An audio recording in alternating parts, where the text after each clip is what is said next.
background coming in. We've got a special guest commentator this morning. We'll have a quick chat with him as he comes in. Get him put a set of headphones on and we'll have a chat. Leave that in your ear. I'm doing the same thing, monitoring what's going on. So joining us now is a man who had, let's say, an eventful race meeting yesterday, but probably not going to be coming out to play today. And that, of course, is Rowan Stanfield. Rowan, good morning, mate. How are you? Good morning, Wes. Mate, let's just get it over and done with, and let's talk about the elephant in the room. Yesterday, Greg Mammon finished you off in the first race, and your car's very second in again after yesterday's event. But mate, you decided you haven't gone home yet. You're still out here. One of your cars is here with Mike McLeod at the wheel, and you got a fair bit of it on today as well. And you're going to give us a hand this morning. Yep. Out here to support Mick and keep the wheels on what we've got left. But yesterday we just put down as something that we'll forget ever happened. Yeah, mate. Oh, look, motor racing's a cruel. It's a cruel thing. You either love it like your current wife or hate it like your ex-wife. That's it. That's it. So we'll move on. Mate, we will do. Mate, look, let's go through this. You've raced in so many different formulas, and this is probably the best example of it. I reckon bang for buck, currently in the marketplace in sedan racing, this is probably one of the best series around as far as what you can do and what you can do with it. Yep, without doubt, Wes, without doubt. They're great little cars. They handle well, they perform well. They're not hard to fix, parts are readily available, and they're a whole lot of fun, and the guys are a whole lot of good fellas as well. And it is, there's a fair bit of camaraderie. Like, I know everybody's around working on everybody else's cars. It's a fair bit of joviality. Like, Facebook's marvellous for it, because like, you can see what goes on between everybody. Exactly. But the big thing is the fact that, look at some of the presentation on the cars now. When it first started, they were all just faded old road cars that they slapped numbers on and come out, and they were used probably as sprint vehicles rather than as full race clearance. Nowadays, some of the livery, like Oberhofer took that to a new realm 2 years ago, and I think everyone's going, oh hello, I better pull one digit out and have a bit of a crack at this. The quality of preparation is unbelievable. Yeah, well, if anybody wants to see something really special, go and have a look at young McLaughlin's car, the Car Zoo vehicle. It's they spent an awful lot of money on that. It's a very tiny piece of work. Yeah, that's got a complete vinyl wrap on that car. Yep. So and that's the other way they're going nowadays, which is cheaper than painting. Underneath it's probably a faded old wreck, but on the outside it looks like $1 million. So are going to be mirror finish underneath. Yeah, probably back to bare metal to save the weight. Yeah.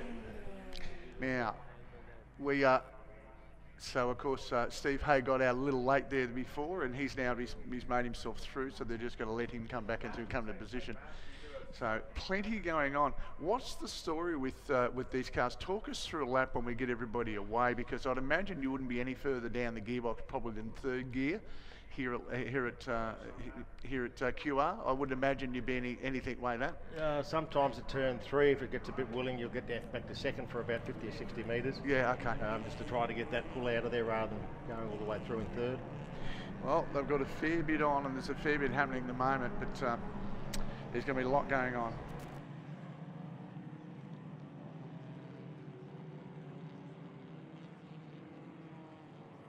So once again, we get it going. Now, Rowan, this is your first time probably up here doing this, these guys. Let's talk us through a lap as the field goes through. They'll be coming through the middle of turn 1 and 2. Are you back to fourth gear through that area? Yeah, there? You're in fourth gear through there, and then where they're running now, where the first two are, you'll be full noise there and holding it flat. And where would you be in fifth? You won't get to fifth. So you won't. Not unless you're running the full national circuit. Yeah. Well, even on the full national circuit, you don't touch fifth down the back. Okay, right. Yeah, it doesn't go anywhere near the limiter, because they've got a little limiter, and they'll start banging when they get to 6,500 revs. Well, that's pretty amazing, isn't it? I would have thought the grand fifth to let the car balance, but they don't pull any harder, I suppose, do they? No. Right. So we're back to third gear, probably through 4 and 5. Through Snake Gully. Okay, and it's a real balancing act there. Like is it just is a lift of the throttle and get it into 5, or is there a dab on the brake to turn it in? No, you've got to feather it all the way from 4 through to 5.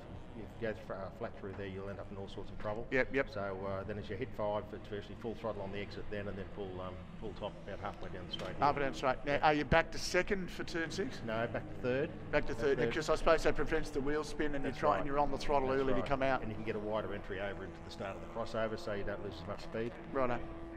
All right, coming down for the start right now. Here we go. This was the first round. The Keema Cars XL Cup on track. First event for Sunday. We're about to go green. Steve Hay and Cam Bartholomew on the front row. Lansing and the rest of the field making their way through it, and away we go. So again, it is Cam Bartholomew out front. He's been the pace of the meeting, him and Steve Hay. and they are well and truly on the money. Tuckwood's tight behind, Lansing's there as well, and the rest of the field comes screaming through the back of the pack. And I tell you what, Rowan, it is all on for young and old as Oberhoff is trying to find his way through the pack. It is, and he's got Parrish behind him as well, so Mick will have his hands well and truly full there, I would think. Yeah, Parrish is going to be the man that's going to come screaming through this field. He was on a charge yesterday, but with that Platinum Vehicles car looks a treat. Once again, another one of the cars that have really done a great job in turning these cars around. Tell you what, Mike's doing a good job. Yep, he's scratching around there. Interesting. He's got himself a bit untidy. Yep. Oh, he did too. Look at him starting to move around. Cold tyres are an issue with these cars. Yep. And the adhesion level coming a little bit away from the drivers. Interesting enough, Cam Bartholomew leading the points coming into this round as well, but at the moment he is under siege from a man he normally cruised for on one of his cars, and that is Steve Hay. Third place, Michael Tuckwood. Then back to Lansing. Here we come now with Parrish up the inside of Michael and Mike McLeod. Normal HQ competitor doing a great job. He's having a ball of fun out there. The rest of the field comes through. Look at it, gaggle of cars making their way down the front straight. This is fantastic to see, a good, firm field of cars. In fact, we've got 25 odd cars that were entered for the vehicle for the weekend, but 21 Saboni. Yeah, that would have happened. He would have made his way through pretty easily. He's out of shot at the moment, coming from behind. You can see all Bartholomew very aggressive on that cutover, trying to throw the car through the corner. It's really a balance, isn't it? I'm just watching the different attitudes. Some of the cars still not running the call-over packages. Right. And the new call-over package that's available to McLaughlin had said in testing that he picked up a second from it. So it's interesting to see some of the front-running cars still not gone to the call-over cars. The long shot here, as we look down the main straight, that is the car of Michael Tuckwood, him and the Versus car of Lansing, having a great little battle. That went on all day yesterday, the two young fellas having an absolute crack of a run. They're both great guys to race with as well, both very polite on the track, but they race very hard as well. Racing hard is what it's all about. This is cost-effective motorsport with everybody having a run. And we nicknamed Tuckwood Speedy yesterday because Speedy Gonzalez in the Mexican Cantina car.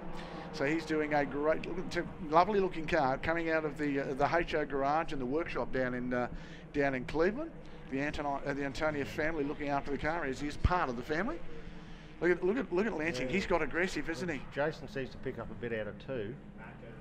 Yeah, it's like he's not getting the wheel spin. Yep. Maybe possibly when he comes out of there and he's able to get the car a bit of balance through there. But it looks to me that under brakes, it's definitely much a case of Michael Tuckwood at the moment. That's right. Seems to have the balance of everything's going on. There's out on shot. The two front runners have got away. Parrish starting to lurk in the background as well. Well, and I'm just looking at the lap times here. Parrish is doing 107s and they're doing 108s in front, but the Bartholomew and Hay doing 106s. So there we go. There's a little bit of a difference in what's going on at the moment, and it is on for yellow. Cam Bartholomew's got Hay back down the inside of him and just in front of this leading pair. But look at this. I tell you what, this is going to go down to the wire for so many battles within the whole lot. There's Bartholomew around the outside again. Yeah, sports cars to the marshalling area, please. Sports cars to your marshalling area.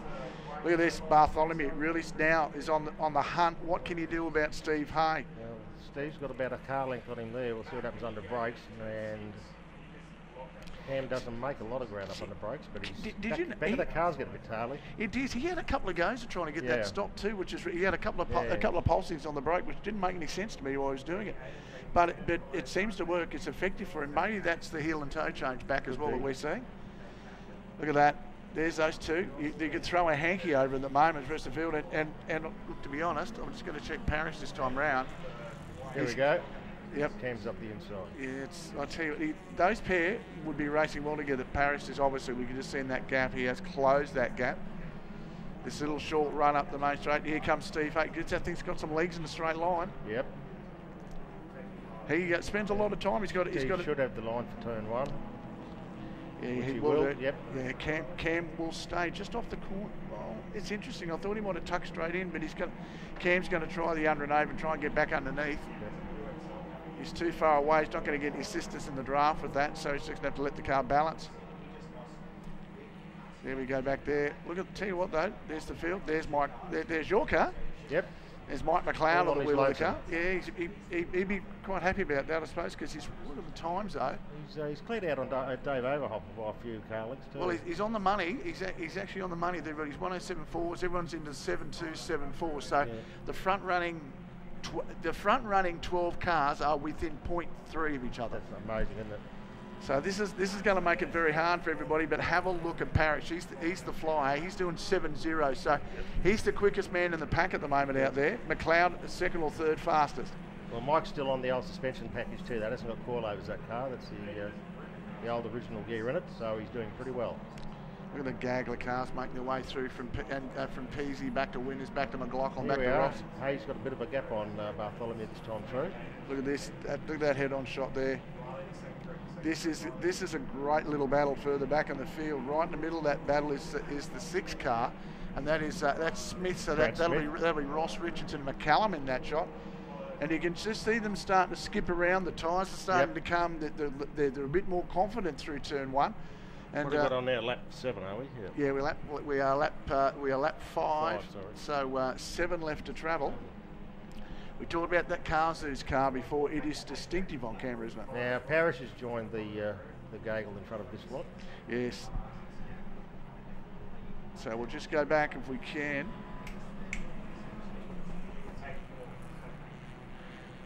So look at this field of cars. Look at McLeod. We pick these guys up as they come forward. Look, they are all starting to jump on the back of each other. We've got 3 different battles going on here, and this one's the one I was talking about before. It's, Smith is in the middle of this with everybody else around him, and it's great to see. There's McLaughlin poking his nose in there as well.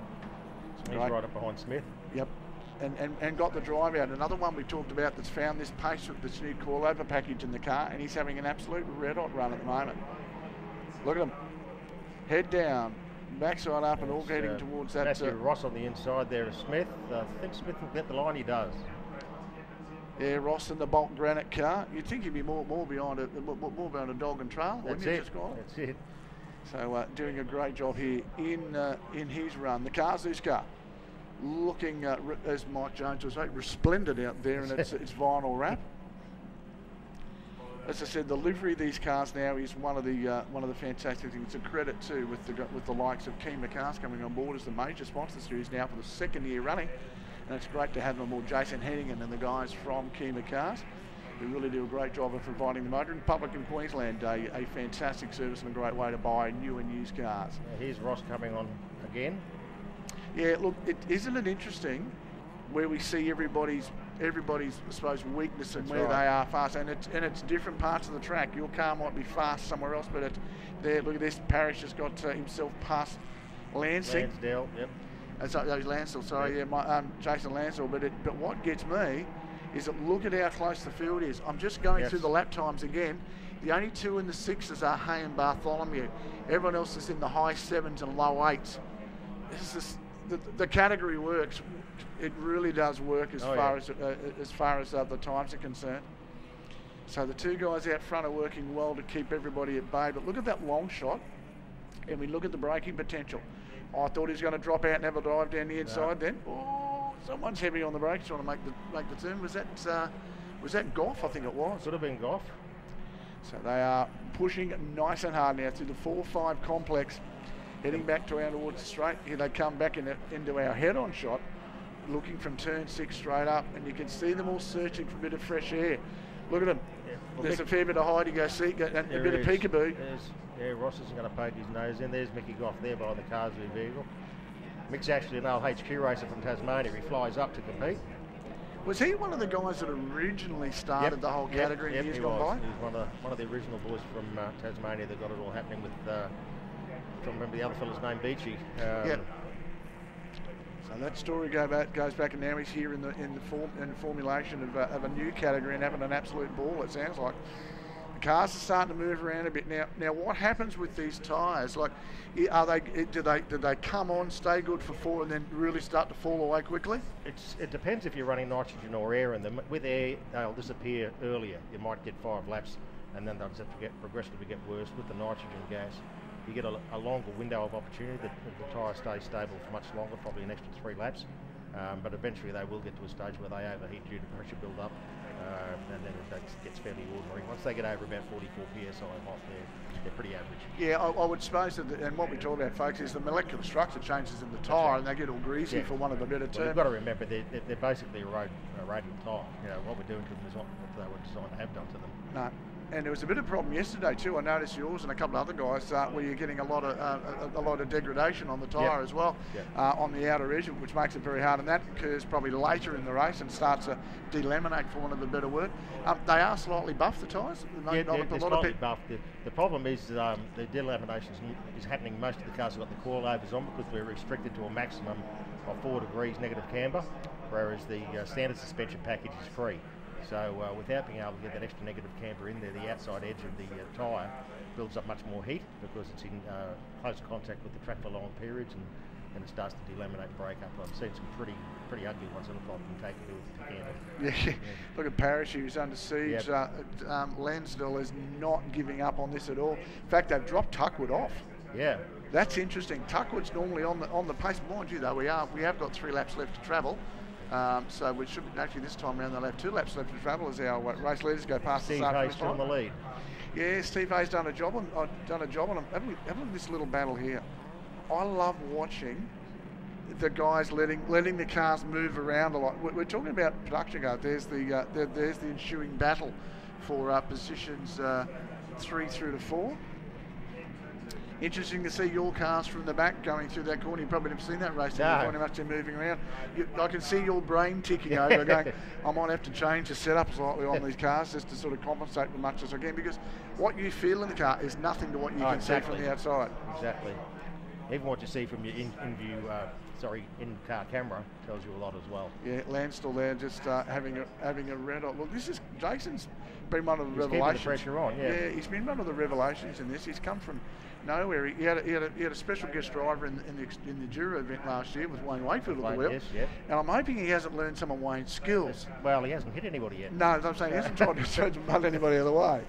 So they're having a red hot run at this stage, and I can tell you now that Tuckwood, when I look at the lap times, is in fact he is 0.6 off the pace. So that's been a problem for me last night, and I'll put that down to tyres, I'd say. I'd say so. Can't go with them. I've got a problem through the back of the field. That's Oberhofer pulling off to the left-hand side. So he's got a problem, and that's a terrible shame because that car is one of the most amazingly prepared race cars you've ever seen. Loose battle here, Parrish, the man who got dealt a terrible card yesterday. Yes, yes. And he's had to put his head down and work back all weekend. It's been a good run for him. Last lap board is out. I'm not sure that Cameron Bartholomew is actually going to make the numbers here. No, last is...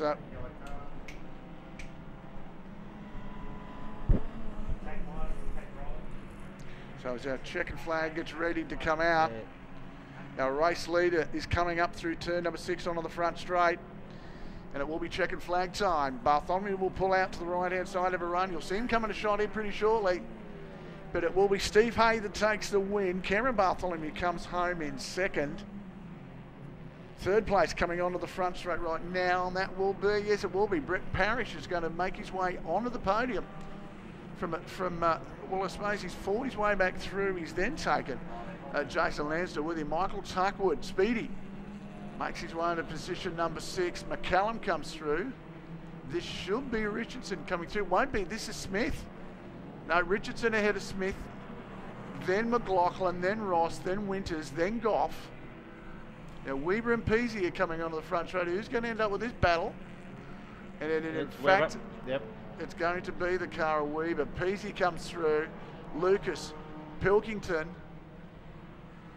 Then back to Oberhofer comes through. Sedgley after that. The last finisher should be Frito in the 87 car. And what a fantastic run. Congratulations to our top 3, Steve Hay, Cam Bartholomew and Brett Parrish. Thank you very much, Ryan Stanfield, for your time this morning. We're going to take a break. Back now, so there's more action coming your way.